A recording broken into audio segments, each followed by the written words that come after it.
ஹர சங்கர மகாதேவ. திருச்சிற்றம்பலம். 12 ராசி 27 நட்சத்திரத்துக்கான பூர்வ ஜென்ம பிறவி குணத்தை பற்றி இப்போ நம்ம பார்த்துக்கிட்டு இருக்கோம். இப்போ நம்ம பார்க்க போகிறது மிதுனம் ராசி. மிதுனம் ராசிக்கு 3 நட்சத்திரங்கள் வரும். அதாவது மிருகஸ்ரீஷ நட்சத்திரம், இதில் 3ஆம் பாதம் 4ஆம் பாதம் வரும். திருவாதிரை நட்சத்திரம், இது 1 2 3 4 4 பாதமும் இதில் வந்துடும். கடைசியாக பார்த்தீங்கன்னா புனர்பூச நட்சத்திரம், இதில் பார்த்தீங்கன்னா 1ஆம் பாதம் 2ஆம் பாதம் 3 பாதம் மட்டும் வரும். சரியா? இப்போ நம்ம பார்க்க போகிறது மிருகஸ்ரீஷ நட்சத்திரத்தை பற்றி பார்க்க போகிறோம். மிருகஸ்ரீஷ நட்சத்திரம், சரியா? அதாவது இந்த மிருகஸ்ரீஷ நட்சத்திரத்துக்கு பார்த்தீங்கன்னா 2 ராசி வரும். ஒன்று ரிஷபம், இன்னொன்று பார்த்தீங்கன்னா மிதுனம். இப்போ நம்ம பார்த்துக்கிட்டு இருக்கிறது மிதுனம், ரிஷபமும் இதில் வரும். சரியா? இப்போ 3ஆம் பாதம் 4ஆம் பாதத்தை பற்றி இப்போ நம்ம பார்க்க போகிறோம். அதுக்கு முன்னாடி பொதுவான குணங்களை பற்றி தெரிஞ்சுக்கிடுங்க. உற்சாகத்துடன் இருப்பீங்க, மகிழ்ச்சியுடனும் இருப்பார்கள், மற்றவர்களிடம் மரியாதை மற்றும் பண்போடு பழகக்கூடியவர்கள், நல்ல பேச்சு திறமை உடையவர்கள், கொஞ்சம் கர்வம் மற்ற திமிரு இருக்கும், உறுதியான உடல் அமைப்பை உடையவர்கள், ரகசியங்கள் பாதுகாப்பவர்கள், தீர்க்கமான அறிவினை உடையவர்கள், தாய் மற்றும் தந்தை மீது பாசம் கொண்டவர்கள். ஸோ இது யாரு? மிதுனம். சரியா? மிதுன ராசிக்கான மிருகஸ்ரீஷ நட்சத்திரத்தை பற்றி பேசுகிறோம். இதில் இப்போ நம்ம 3ஆம் பாதம் 4ஆம் பாதத்தை பற்றி பார்க்க போகிறோம். இப்போ 3ஆம் பாதம் ஆடம்பர வாழ்க்கை வாழ விரும்புவாங்க, உத்தம குணங்களை கொண்டவர்கள், வசீகரமான தோற்றம் கொண்டவர்கள், கலைஞானம் கொண்டவர்களாக இருப்பாங்க. சரியா? அடுத்தது மிருகஸ்ரீஷ நட்சத்திரத்துடைய 4ஆம் பாதத்தை பற்றி பார்ப்போம். மிதுனம் ராசி, மிருகஸ்ரீஷ நட்சத்திரம், 4ஆம் பாதம். சரியா?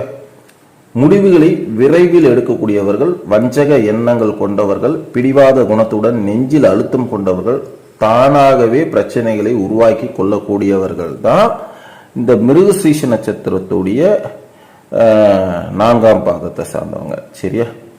சரி, அடுத்து நம்ம பார்க்க போறது திருவாதிரை நட்சத்திரம். திருவாதிரை நட்சத்திரம், இந்த திருவாதிரை நட்சத்திரத்துக்கான ராசி பார்த்தீங்கன்னா மிதுனம் தான். இப்ப மிதுனத்தை பத்தி தான் பேசிக்கிட்டு இருக்கோம். மிதுனம் தான். இந்த நட்சத்திரத்துடைய அதிபதி ராகு. ஓகேங்களா? இந்த நட்சத்திரத்துடைய அதிபதி ராகு. இந்த ராசியுடைய அதிபதி புதன். ஓகேங்களா? திருவாதிரை நட்சத்திரத்தின் ராசி அதிபதி பார்த்தீங்கன்னா புதன். பொதுவான குணங்கள் எப்படி இருக்குன்னு பார்ப்போம்.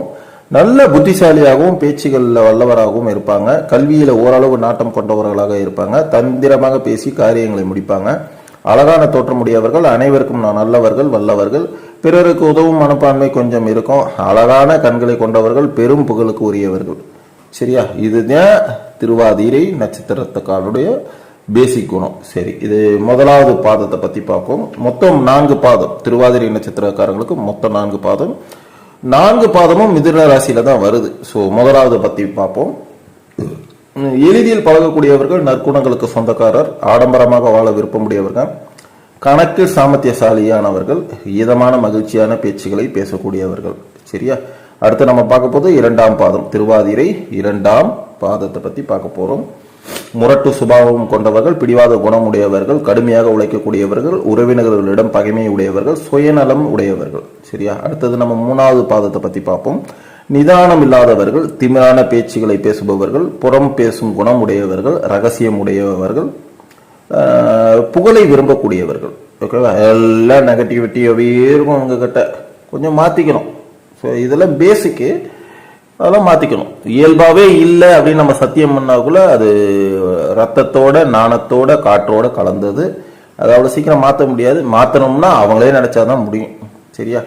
சரி, அடுத்து நம்ம பார்க்க போறது திருவாதிரை நட்சத்திரத்துக்கான 4ஆம் பாதம். சாந்தம் குணமுடையவர்கள், வஞ்சக எண்ணம் கொண்டவர்கள், ஞாபக மறதி உடையவர்கள், எழுதுவதில் விருப்பம் உள்ளவர்கள், விவேகமான முயற்சிகளை எடுக்க தவறாதவர்கள்.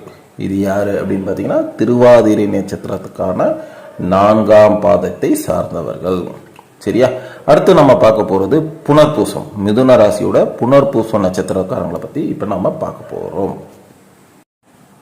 பொதுவா இந்த புனர்பூச நட்சத்திரம் பாத்தீங்கன்னா 2 ராசிகளை சார்ந்து வரும். ஒன்னு பாத்தீங்கன்னா இப்ப நம்ம பார்த்துக்கிட்டு இருக்க மிதுனம் ராசி, அடுத்தது பாத்தீங்கன்னா கடக ராசிக்கும் வரும். இந்த புனர்பூச நட்சத்திரம். சரியா? அதனால இப்ப நம்ம பார்த்துக்கிட்டு இருக்க மிதுன ராசியுடைய புனர்பூச நட்சத்திரத்துக்கான 1ஆம் பாதம் 2ஆம் பாதம் 3ஆம் பாதத்தை பத்தி மட்டும் இப்ப பார்ப்போம் இதுல. சரியா? சரி, 3 பாதத்துக்கான அதிபதி யாருன்னு பாத்தீங்கன்னா நட்சத்திரத்துக்கான ராசி அதிபதி புதன். ஓகேங்களா? புனர்பூச நட்சத்திரத்துடைய அதிபதி யாருன்னு பாத்தீங்கன்னா குரு. ராசி அதிபதி பாத்தீங்கன்னா புதன், நட்சத்திரத்தோட அதிபதி குரு. இதை தெரிஞ்சுக்கிடுங்க முதல்ல. சரியா? அடுத்து பாத்தீங்கன்னா பொதுவான குணங்கள் இவங்களுக்கு எப்படி இருக்கும் பாத்தீங்கன்னா உயர்ந்த குணமுடையவர்கள், கடமை உணர்வு உடையவர்கள், கடவுள் நம்பிக்கை கொண்டவர்கள், தெளிவான சிந்தனை உடையவர்கள், சிறந்த பண்பாளர்கள், பொது தொண்டுல விருப்பம் உடையவர்கள், நீண்ட தூரம் நடப்பவர்கள், உதவி செய்தவர்களை போற்றும் குணம் இருக்கும், கடுமையாக பேசுபவர்கள், கள்ளத்தனமும் கொஞ்சம் இருக்கும். ஓகேங்களா? அறிவாளி பொய் பேச மாட்டாங்க அதிகமா. சரியா? ஸோ அதனால இந்த புனர்பூச நட்சத்திரத்துடைய முதல் 3 பாதத்தை பத்தி பார்ப்போம். முதலாவது பாதம் பருமனான உடல் நிறைய பேருக்கு இருக்கும், மந்தமான செவித்திறன் கொஞ்சம் இருக்கும், தடித்த ரோமமும் இருக்கும். சரியா? 2ஆம் பாதத்தை பத்தி பார்ப்போம். உஷ்ண தேகம் உடையவர்கள், சோம்பல் குணம் உடையவர்கள், ஆச்சாரம் இல்லாதவர், தற்பெருமை குணமும் இவங்க கிட்ட அதிகமாகவே இருக்கும். அதுக்கு அடுத்தது பார்த்தீங்கன்னா புனர்பூசத்துடைய 3ஆவது பாதத்தை பத்தி பார்ப்போம். தோல் நோய் இவர்களுக்கு இருக்கும், பயணங்கள்ல விருப்பம் உள்ளவங்க. பொதுவாக இவங்களுடைய முகத்துல இந்த பற்கள் சார்ந்த பிரச்சனைகள் இவர்களுக்கு நிறைய இருக்கும். அதை காக்கணும் பாதுகாக்கணும்லாம் கூட பேசிக்காக அவங்களுக்கு தெரியாது. அதனால நிறைய விஷயத்த இவங்க இழப்பாங்க. ஆனால் நீண்ட ஆயுள் இருக்கும், பிரச்சனைகளோடையே இருப்பாங்களே தவிர மற்ற ராசிக்காரங்களோட இவங்களுக்கு கொஞ்சம் ஆயுள் அதிகம்தான்.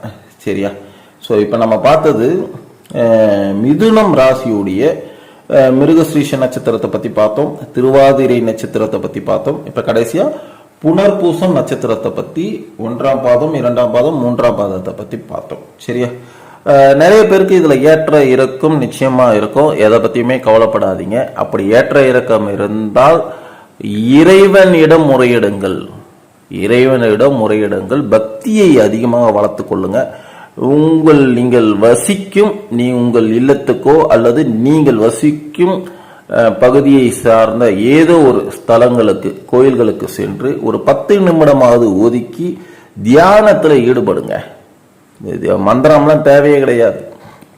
மந்திரம் உங்களுக்கு தெரியுது தெரியல அதை பத்தியெல்லாம் இல்லை. கண்ணை மூடிக்கிட்டு மனசுக்குள்ள உனக்கு என்னென்ன வேணுமோ எல்லாத்தையும் இறைவன் கிட்ட கேளுங்க, இல்லை அழுது தீருங்க. ஓகேங்களா? அங்கிருந்து கிளம்பும் போது பிரச்சனைகளை அத்தனையுமே இறைவன் காலடியில் சார்த்தி விட்டு நிறைவோடு செல்லுங்க. இந்த பிரபஞ்சம் உங்களுக்கு துணை இருக்கும், இறைவன் வழிகாட்டுவான். எதை பத்தியுமே கவலைப்படாதீங்க, நல்லதே நடக்கும், கடவுள் உங்களுக்கு துணை இருப்பான். திரும்ப சொல்றேன், உங்களுடைய தெய்வ பக்தி தான் தன்னம்பிக்கையின் ஆணிவேர். தயவு செஞ்சு அந்த பெரும் ரகசியத்தை மறந்தும் இருந்து விடாதீர்கள். எதற்குமே கவலைப்படாதீங்க, கடவுள் உங்களோடு பயணம் செய்வார். வாழ்க வளமுடன், வாழ்க வளமுடன், வாழ்க வளமுடன். நல்லதே நடக்கட்டும். நாராயணா.